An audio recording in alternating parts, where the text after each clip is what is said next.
Tá falando sobre isso, vamos ouvir a Dona Maria, que foi vítima de violência durante muitos anos. Dona Maria, boa tarde. Boa tarde. A senhora, durante 15 anos, ficou morando com seu agressor, mas em separação de corpos, isso porque ele a agredia? É de corpos e de bens também, de patrimônio também. Nós fizemos a separação de fato, homologada e tudo. Só que ele não saiu de casa. Ele continuou em casa e eu separei o quarto. A primeira vez que ele a agrediu, a senhora estava grávida, né, Dona Maria? Ele tentou uma agressão, ele não chegou a me agredir dessa vez, porque meu irmão estava junto e segurou. Eu estava grávida da suposta primeira filha dele, porque eu tenho uma primeira filha dele que ele disse que não é dele. E então, o meu primeiro marido registrou essa filha, porque ele não quis. Eu voltei para casa, sabe? Uhum. E ele registrou essa filha como dele, sendo que ela não era filha dele. Eu me separei dele e depois eu fui obrigada a voltar, porque ele fez muita maldade comigo aqui e eu voltei para minha terra e lá o meu marido me apoiou novamente, né? E eu estava grávida dessa minha filha primeira com ele. E meu marido então registrou, era um rapaz muito simples, não sabia que tinha mais coisas que podia complicar ele, né, assumindo uma filha. Bom, tranquilamente lá, mas ele não ficou contente com isso, com a minha volta para casa. Foi atrás, até fazer com que o meu marido brigasse comigo e a gente se separasse e eu me divorciei dele. Aí encontrei com ele de novo em Belo Horizonte, né? Em 78, eu grávida dele, da segunda filha dele, ele tentou me agredir com um alicate. Meu irmão entrou e segurou, não agrediu. Sim. Mas aí foi só agredindo. Ele ficou, nós ficamos juntos daí pra frente, porque ia nascer a suposta primeira filha, né? E ficamos juntos 40 anos, 15 dos quais, 14 e pouco dos quais separados, de corpos e de tudo, de bens também. Nós não temos nada em comum. Como é que foi que a senhora perdeu a visão do olho direito? Foi quando uma filha minha tinha 24 anos, ainda não tinha namorado, arrumou um namorado e foi numa festa de 15 anos. E eu permiti que ela fosse, porque se falasse com ele, ele não ia deixar. E ele nem estava em casa também. Deixei e à noite, quando ela chegou, mais ou menos 1h pouca da manhã, entrou e eu fui recebê-la para não fazer barulho. E ele levantou e perguntou e queria bater na minha filha. Eu entrei no meio para segurar. E ele então apontou 5 dedos e tocou no meu olho. E eu então tampei o olho e saí, com o olho sangrando, sabe? E daí eu fui só perdendo a visão pouco a pouco, indo em hospitais e médicos, voltava. E ninguém sabia o que era, porque eu não tinha coragem nem de contar o que era. Eu não fui na polícia. Eu não tinha coragem, eu tinha vergonha. Eu tinha medo, tinha tudo, né? E como eu tinha 2 filhos do primeiro casamento, e um homem e uma mulher, né? E o meu menino era rapazinho, eu tinha medo de ficar sabendo as coisas, ficar com raiva dele, os dois brigarem, sabe? E a senhora dependia dele financeiramente? Nunca. Eu era a provedora do meu lar. E dele também. Ele nunca soube quando custou um sabonete para ele tomar banho. Ele era alcoólatra? Não, ele não tinha visto de nada. Nada, vício algum. Uma pessoa aparentemente falar bem, mais ou menos instruído. Ele me chamava de caipira, né? Até falava comigo que eu não sabia nada, porque eu não tinha nem primeiro grau, né? Não tinha nada, eu era só alfabetizada. Hoje eu não sou mais, graças a Deus. Mas era assim que ele me tratava. A senhora me disse, antes do programa começar, que a senhora sentia que ele tinha um ódio muito grande. Tinha. Ele tinha um ódio muito grande de mim. Porque eu acredito, na verdade, hoje, que ele não ficou comigo por amor a mim. Ele precisava de mim. Porque ele é uma pessoa sem... Ele não tinha nada, não fazia nada, não sabia nada. Era um motorista que não ficava em emprego algum. Portanto, ele nunca proveu a nossa família, nenhum dos nossos filhos, e nem a ele mesmo enquanto esteve comigo. Tá, e hoje a senhora conseguiu uma medida protetiva de urgência, o juiz determinou o afastamento do lar, e hoje a senhora está em paz. Estou em paz, mas em paz assim como eu desejaria que todas essas mulheres que eu acabei de ver aqui nesse vídeo, né? E que eu vejo falar, que eu vejo muita televisão, esse assunto me interessa muito, tivesse a coragem que eu tive. Porque, na verdade, quando começou tudo, a primeira denúncia que eu fiz foi em 98.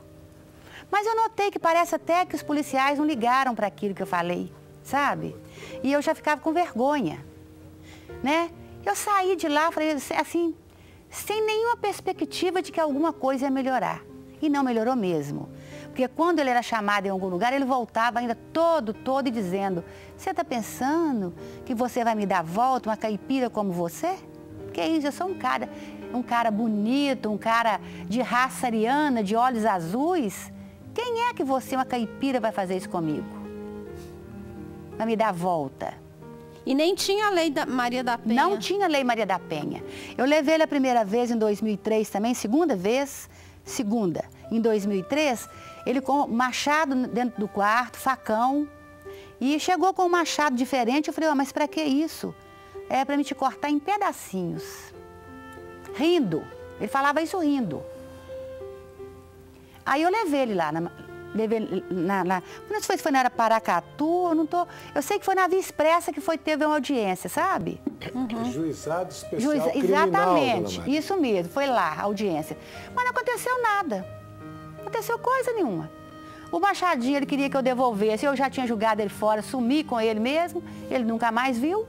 E ele conseguiu falar que era eu que estava com o machadinho ainda, que era eu que tinha o machadinho. A situação. Ele inverteu, mas não ficou invertido porque ninguém me cobrou nada, não fez nada. E na minha casa todo mundo sabe, meus filhos todos sabem disso, porque isso não teve jeito de esconder, né? Mas a maioria das coisas eu escondi sim, porque eu tinha vergonha mesmo, sabe? Ainda sim. Mais aí, como acabou de ser dito aí, que mulher de malandro, mulher gosta de apanhar, eu já achava que ele era malandro mesmo, né? Que um cara que não trabalha, não provém a família, né? Ele já é um malandro mesmo. Né? E eu já era mulher dele, ué. Eu apanhava dele, eu era aquela mulher do malandro. Então eu não tinha coragem, não tinha coragem. Mas um dia, que foi o ano passado, ele fez uma violência que não foi tão violenta, ele me deu um empurrão apenas, bem forte, à toa, e me quebrou a clavícula. Porque eu já não enxergo, então eu não vi nem onde segurar. Ele que me quebrou a clavícula. E o meu filho estava perto com um funcionário dele que estava trabalhando na oficina dele, que tem uma oficina no quintal. Me pegou lá no chão e falou: mamãe, se você não fizer alguma coisa, eu vou fazer. Eu acabo com ele. Aí eu falei: não, meu filho, deixa-me, não faz nada não, que eu vou fazer. Aí ele falou: então chama o 190. Eu falei: não vou chamar não, que eu não estou aguentando. Aí ele chamou, mas eu assumi isso, como se fosse eu. Eu assumi quando os policiais chegaram. O policial chegou, ele pegou o carro dele, já tinha ido embora, sumiu. Ficou uma semana fora. E eles me levaram para os hospitais, né? Aí eu fui pronto-socorro, Isoleta Neves, lá em Venda Nova. E fiz todos os exames. Depois, 5 dias depois, que eu fiz corpo de delito. Lá na Humanas, lá na Amazonas. Isso foi dia 25/4. No dia 17, no dia 15 de maio, do 5, o oficial foi buscá-lo lá em casa. Ele não estava, era uma quinta-feira e ele não estava em casa. E eu falei com o policial: olha, ele só vai chegar aqui mais ou menos sábado. O policial chegou. Policial não, né? É o... não sei como chama. Oficial de Justiça. No sábado, veio e buscou, 17 de maio do ano passado. Não deu 30 dias. Levou. E hoje está tranquilo, a senhora? Bom, tranquilo. Ainda bem. Tranquilo em parte, né? Porque ele não... A senhora tem medo dele voltar? Eu tenho medo porque ele passa lá na rua, ele tem que ficar longe de mim 200 metros, ele está a 40, de vez em quando ele está lá sapeando, fazendo alguma coisa, eu fico sabendo, eu só não vi ainda. Pois é, aí eu queria perguntar para o doutor Ricardo, Maria, a gente já volta a conversar, porque muita gente aqui no Twitter fica falando que a lei não é rígida, que a dona Maria não está protegida. Ô, Érica, a lei fez o que ela pode fazer. A lei deu ela a proteção da lei. Agora, a lei não tem como pôr um policial à disposição dela o dia inteiro. Infelizmente. O mecanismo que a dona Maria tem é se este senhor continuar, passar perto, atormentá-la, telefonar, ela pode ir até o processo dela, fazer este tipo de comunicação, que aí sim, que eu acho que é uma medida extrema, mas é justa, é recolhê-lo à prisão. Agora, vão perguntar para você, que ele vai ficar quanto tempo preso? Vai ficar preso aí, no máximo, uns 30, 40 dias, depois ele volta. Com mais raiva. Com mais raiva, eu acredito que se ele tiver caráter e vergonha na cara, ele não volta nunca mais. Porque ele foi a medida extrema. Ser preso é um negócio muito sério. Quando aqui, às vezes, a gente discute, ele pegou uma pena de só 7 anos. Gente, 7 anos num cárcere, eu garanto que ninguém quer ficar um dia. Mas se ele tiver caráter, que infelizmente caráter a lei não protege, ele não aparece mais. Ô, Felipe, tem o Fabrício, que ele faz uma pergunta aqui no Twitter, se a mulher consegue perceber se o companheiro poderá ser violento já no namoro. Sim, claro. É claro que não existe uma predição absoluta, né? Sim. Mas existem vários sinais, né, que a gente chama até de micromachismos, né? Que o homem começa a apresentar, né? Que aí a pessoa às vezes não leva tão a sério assim. Acha, não, é porque ele gosta de mim, ele é muito ciumento. Um ciúmezinho. Um ciúme, um controle sobre a roupa, um controle sobre, né, a vida. Às vezes o homem começa a cortar a rede social da mulher, né? Às vezes a mulher, ela gosta de encontrar, seja com uma amiga, seja com uma parente, a mãe, a irmã, né? Ou com alguma... E aí ele começa a impedir que essas coisas aconteçam, né? Ele vai assumindo uma posição de controle, né, que é confundida muitas vezes por um ciúme, porque ele gosta de mim, né? E às vezes essa posição vai fazendo com que ela perca os laços sociais dela, às vezes que diminua a autoestima, né? Que ela começa a se sentir menos, ela vai se sentindo inferior, incapaz. Né? O homem às vezes fala com ela que ela não vai dar conta de fazer isso porque ela é burra. Porque as agressões psicológicas, elas são doídas demais, né? Porque a gente está falando muito da agressão só física, mas o lado pior, na minha opinião, que é o fúnebre, né? Sim. É a questão psicológica, porque essa você não tem como dominar. É igual você falou uma coisa muito certa aí, doutor Felipe, você falou assim, impede uma rede social, porque ele é ciumento, porque ele gosta de mim, porque ele tem ciúme. Então, vamos perguntar qual que é o nível de ciúme, o que é satisfatório, qual que é o ciúme bom que a gente fala. Se existe algum ciúme bom ou não. O que é esse gostar sem passar do limite, sem maltratar a pessoa, que a partir do momento que você tira a rede social, não deixa a sua namorada vestir uma roupa mais curta, mas porque a sua namorada é muito bonita, ou seu namorado também, né? Não vou falar, aí no caso eu estou chamando o doutor Ricardo aí, vamos puxar um pouco para vocês, né? Para não achar que nós estamos puxando só para nós. Mas também vestir uma roupa mais saradona, né? Um rapaz muito bonito. Como que é esse ciúme? Como que nós também podemos saber se o ciúme é positivo ou negativo, ou se o ciúme é sempre negativo? Sim. Você sabe qual que é a minha grande dúvida nisso tudo? É igual você muito bem colocou, ciúme um pouco excessivo, corta as redes sociais, mas o que leva uma pessoa que está passando por tudo isso se sujeitar e continuar a relação? Vou falar uma coisa que eu penso, então. Ótimo. O que a prática traz para a gente é o seguinte, as mulheres não conseguem reconhecer isso enquanto violência. Então, a violência contra a mulher, ela é muito naturalizada, né? Ela é entendida como normal. Quando a gente recebe uma mulher, às vezes agredida e fortemente agredida, doutor, a gente também vai investigar o histórico de agressões, de violências, e essa mulher, mas uma vez ele me empurrou, mas não foi nada, né? Ele tinha um ciúmezinho assim, rasgava minha roupa, mas isso não era nada. É porque as mulheres... Né? Porque a gente discute tão pouco a violência contra a mulher e tão recentemente a gente passou a discutir, mesmo que pouco, essas mulheres não conseguem reconhecer isso como violência. Imaginam que a violência é só bater, machucar, deixar marca. E os homens também violência física, né? A física. Agora, o que acontece também é o quê? Que muito bem o doutor Felipe explicou, que é o seguinte...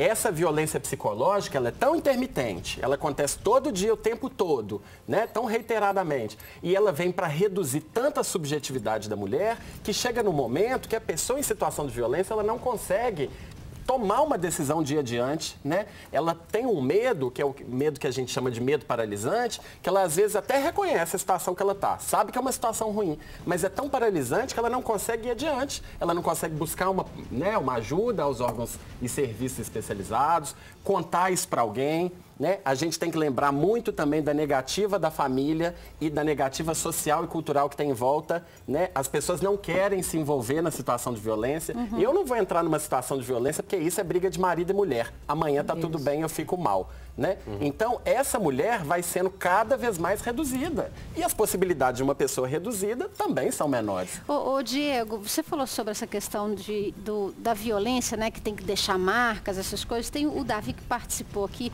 ouvindo o seu depoimento, dona Maria. Ele escreve assim: o empurrão apenas quebrou a clavícula. Meu Deus, isso não pode, ela não pode achar que isso seja pouco. Esse é o processo de naturalização que a gente passa, né? Das pessoas acharem que um empurrão é apenas. Não. Encostou a mão já é agressão, existe a violência psicológica, a violência moral, que é injúria, calúnia, difamação, né? A violência patrimonial, a dona Maria também passou essa violência, né? Em que essa pessoa tenta usurpar o tempo todo os bens, usurpar os documentos. As roupas, né? É muito comum os homens, tem uma coisa que acontece sempre. É muito importante dizer para vocês, veja bem a situação da justiça. Quando você falou aí da calúnia, da difamação, do problema psicológico. Essa vítima, ela vai e leva isso até o judiciário, tá certo? Agora, o judiciário, ele julga com provas. Se a pessoa não faz essa prova, que para mim é uma prova dificílima, né? Porque isso acontece entre quatro paredes, né? Como que a justiça vai fazer? Tá, doutor Ricardo, aí normalmente eu acredito que o Felipe também como psicólogo, essas pessoas nos procuram, né? E elas chegam reclamando, muitas mulheres chegam reclamando, e eu acho que tem uma coisa muito de que estar ao lado de um homem, que a mulher precisa disso para ser bem aceita, e a gente acaba se sujeitando a muita coisa por causa dessas questões sociais, né? culturais, sabe? Cultura, machismo mesmo, um exemplo muito vivido, principalmente para vocês da área. Ela se silenciou por causa dos filhos. A vergonha com os filhos. Vergonha social que a violência impõe, Pois né? é, então essa coisa tem que ser resolvida, né? A mulher tem que ir, tem que denunciar, tem que limpar esses crápulas, né? Porque isso aí é um absurdo dos absurdos, a mulher ser agredida. Agora, não podemos esquecer, Érica, que as mulheres, mesmo sendo 52% da população, ainda estão num grupo vulnerável, um grupo que tem mais dificuldades de ação, mais dificuldades de empoderamento. A gente tem que pensar nisso, refletir sobre isso. E a gente também não pode esquecer o seguinte, que é super importante dizer. Segundo dados da ONU, que é a Organização das Nações Unidas, a cada 10 mulheres, 7 sofrem ou sofrerão algum tipo de violência. Nós estamos falando 70%. Se juntar aqui nesse estúdio as mulheres todas, provavelmente nós vamos ter alguma que vai talvez reconhecer a situação de violência. Talvez no grau não tão grave como o da dona Maria, que é uma guerreira que superou, mas algum tipo de violência sofreu. Nem que seja na violência quando o pai fala, você vai tirar esse vestidinho que está muito curto, isso é coisa que moça de família não pode usar. O Diego, uma coisa que é muito comum é quando o que a gente chama de estupro dentro do casamento, né? Dentro do casamento. Que às vezes o homem chega alcoolizado ou não alcoolizado e aí a mulher não está com desejo sexual. E aí ela fala assim, às vezes ele obriga, mas às vezes ela fala assim, não, quer saber? É preferível eu fazer isso. Ela fez como medida de proteção. Isso é uma coisa muito séria. É um estupro acontecendo. Ela serve como meio de proteção, mas está sendo estuprada. É um estupro, mas então. E isso aí não deve chegar nas estatísticas, né? Porque ela se fecha em copas, né? Porque ela acha isso natural, doutor Ricardo, que é triste isso. Acha que é natural. Ela é ali enquanto esposa, a função dela é essa. Então ela não pode sair desse lugar.